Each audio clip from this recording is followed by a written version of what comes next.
नमस्कार दोस्तों, स्वागत है आप सबका फास्ट एजुकेशन न्यूज़ में। दोस्तों, बहुत सारे अभ्यर्थियों के ये सवाल आ रहे हैं, क्या हम सेकंड ग्रेड भर्ती परीक्षा या फर्स्ट ग्रेड भर्ती परीक्षा के लिए एलिजिबल होंगे या नहीं होंगे। हम बीएड सेकेंड ईयर में अंतिम वर्ष में, तो क्या हम इस भर्ती के लिए एलिजिबल होंगे या नहीं होंगे, हमें तैयारी करनी चाहिए या नहीं करनी चाहिए। हम बीएड फर्स्ट ईयर के छात्र हैं, तो क्या हमें किसकी तैयारी करनी चाहिए। बहुत सारे यानी कि योग्यता को लेकर बहुत सारे अभ्यर्थियों के क्वेश्चन आ रहे हैं। यदि जो भी नई अभ्यर्थी है उनको समझ में नहीं आ रहा है कि हम एलिजिबल होंगे या नहीं होंगे, तो खासकर ये वीडियो उन सभी के लिए बनाया जा रहा है। तो वीडियो को कंप्लीट जरूर देख लेना।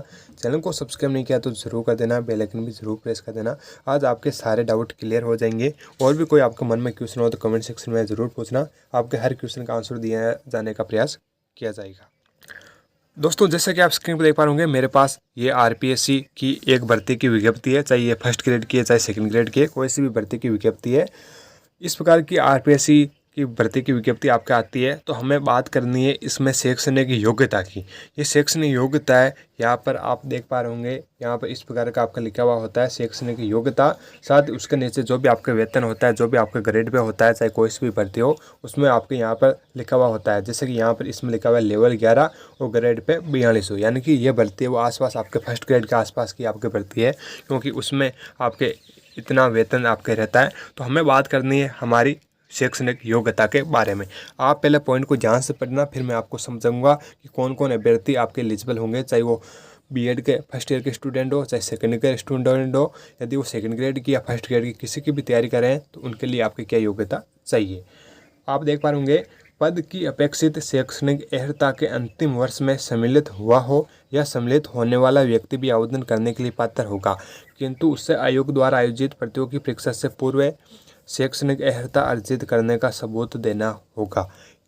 क्या कह रहा है कि यदि आप किसी भी भर्ती परीक्षा की तैयारी कर रहे हैं, यानी कि आप सेकंड ग्रेड की तैयारी कर रहे हैं, और यदि आप बीएड सेकंड ईयर के स्टूडेंट हैं या आप सेकंड ईयर में प्रवेश लेने वाले हैं, यानी कि अंतिम वर्ष में प्रवेश लेने वाले हैं, तो भी आप एलिजिबल होंगे। इस भर्ती परीक्षा में आप फॉर्म भर सकते हैं। लेकिन जब भी आपकी परीक्षा आयोजित की जाती है, यानी कि सेकंड ग्रेड भर्ती परीक्षा आपका आयोजित की जाती है, माना कि दोस्तों अभी आपके दिसंबर में आपका जो संस्कृत शिक्षा विभाग सेकंड ग्रेड की परीक्षा है वो आपके होगी, यानी कि 25 दिसंबर का हम आसपास मान लेते हैं कि आपके सेकंड ग्रेड की जो संस्कृत शिक्षा विभाग है उसकी परीक्षा आपका आयोजित होगी।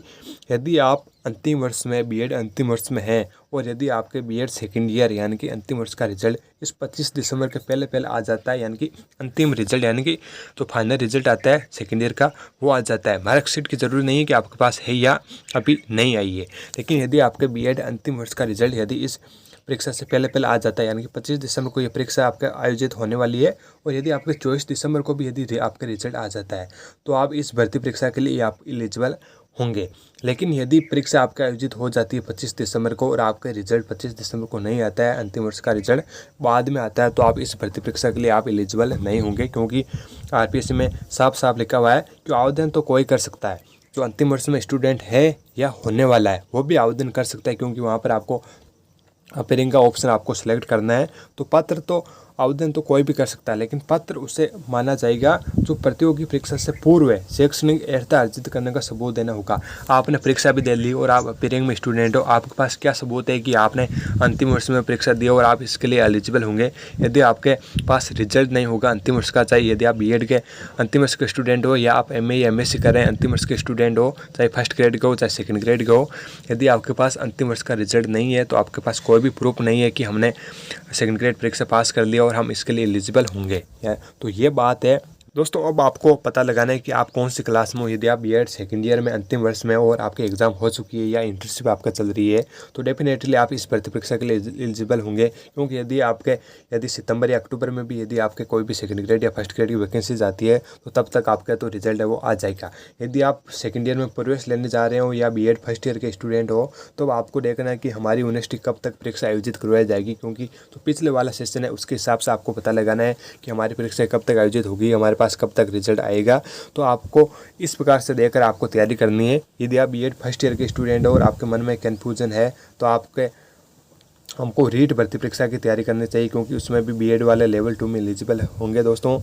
क्योंकि उसमें पहले आपको पात्रता परीक्षा होगी, फिर मेन परीक्षा होगी। पात्रता परीक्षा में आपको जो फाइनल रिजल्ट आपको नहीं चाहिए, आप रैंक में भर सकते हो, लेकिन उसके बाद यदि मेन परीक्षा होती है तब तक तो आपके आसानी से जो चाहिए, यदि आप बीएड फर्स्ट ईयर के स्टूडेंट हो चाहे सेकेंड ईयर के स्टूडेंट हो, आप सभी उसमें एलिजिबल हो जाएंगे। क्योंकि उसमें अभी आपके बहुत सारा टाइम लगेगा। मेन बात है उसमें जो मेन परीक्षा होती है उसमें आपको चाहिए होती है कि आपने फाइनली कंप्लीट बीएड कर लिए। और यदि आप बीएड अंतिम वर्ष में या सेकंड ईयर्स में प्रवेश लेने वाले हैं तो आपको पिछला सेशन देकर पता लगाना है कि हमारा एग्ज़ाम कब तक हो जाएगा। डेफिनेटली आप मानिए यदि इस वर्ष भी आपके भर्ती आती है सितंबर या अक्टूबर में आती है तो, क्योंकि दोस्तों हाल ही में आरपीएस ने कैलेंडर जारी किया था, उसमें अक्टूबर तक तो सभी भर्तियों की जो डिटेल है वो बता दी थी। यानी कि हो सकता है कि अक्टूबर के बाद ही आपके कोई भी आरपीएससी फर्स्ट ग्रेड या सेकंड ग्रेड की भर्ती हो, तो उस हिसाब से आप देखना कि आपका रिजल्ट कब तक आएगा, तो उस हिसाब से आपको तैयारी करनी है। यदि कोई भी अभ्यर्थी उसको ये भी समझ में नहीं आ रहा है तो यदि आपके मन में और भी कोई क्वेश्चन है तो आप कमेंट सेक्शन में पूछ सकते हैं। आपके मन में जितने भी क्वेश्चन है कमेंट सेक्शन में ज़रूर पूछना, मैं आपके हर क्वेश्चन का आंसर देने का प्रयास जरूर करूँगा। वैसे ही बहुत सारे अधिक क्वेश्चन होंगे तो आपको एक अलग से वीडियो बनाकर आपके सभी क्वेश्चन का आंसर दे दिया जाएगा। चैनल को सब्सक्राइब जरूर कर देना और अपने दोस्तों के साथ शेयर जरूर करें जिनको अभी तक समझ में नहीं आ रहा है कि उन्हें किसकी तैयारी करनी चाहिए या नहीं करनी चाहिए और क्या शैक्षणिक योग्यता रखनी चाहिए। वीडियो को लाइक करके चैनल को सब्सक्राइब जरूर करके जाना।